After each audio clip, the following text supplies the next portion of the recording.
Hello and welcome to the session on one of the most important activity in which a person can engage himself or herself, listening.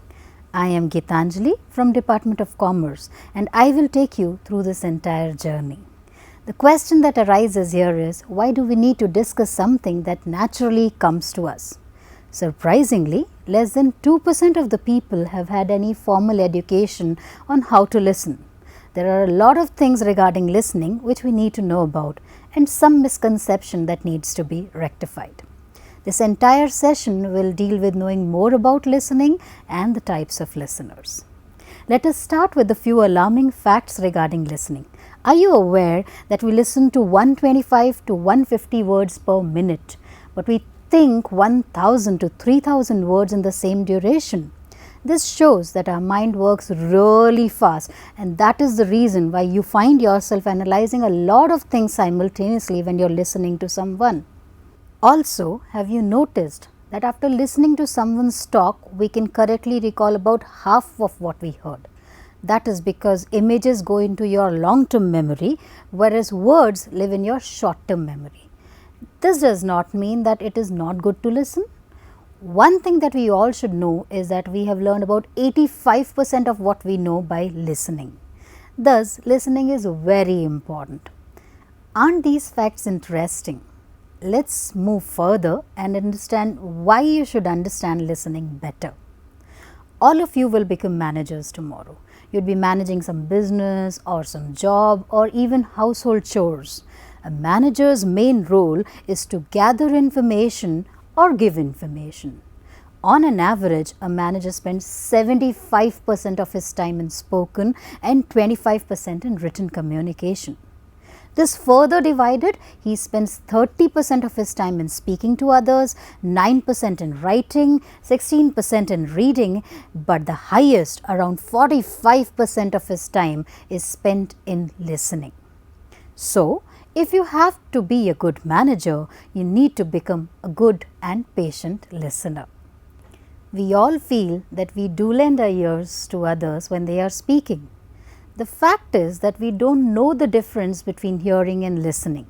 Hearing is something that cannot be controlled by us. It happens to us all by itself. If we have the capacity to hear, we can't stop but hear. Just maintain silence for some time and concentrate on the sounds around you.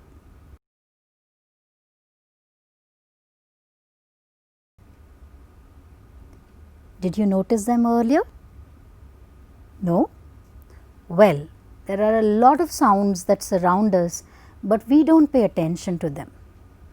This is the difference between hearing and listening. Hearing gets converted to listening when we start putting our minds into what we are hearing. Thus, hearing is involuntary, effortless and rather physical activity, while listening requires our focus, it's intentional, it's physical as well as a mental activity. There are people who reside near a bus stand or a railway station and they do not get disturbed by the sounds of vehicles moving, while similar sounds act as distraction for those who are not used to hearing them on a regular basis. There is no end to this interesting discussion on listening. But to restrict ourselves to the agenda, let us move a step further and know more about different types of listeners. It is a very interesting part of this entire video. You can identify what type of a listener you are and also judge about your friends. Do remember, we change roles as listeners depending on our likes and dislikes on a spoken subject. Coming up first is the most noteworthy type of listener, the sleeper. He has no intentions of listening. His eyes are usually closed and even get irritated if there are disturbances around. This happens when we spend our time watching football match overnight or when we just don't associate with the subject. Moving on to the next one, the relaxed listener. He seems to stay awake but can slip in his chair anytime. He may continuously stare at something and be lost or would not react on anything that the speaker is saying. This creates a problem for the speaker. There are others, more interesting characters like a busy bee.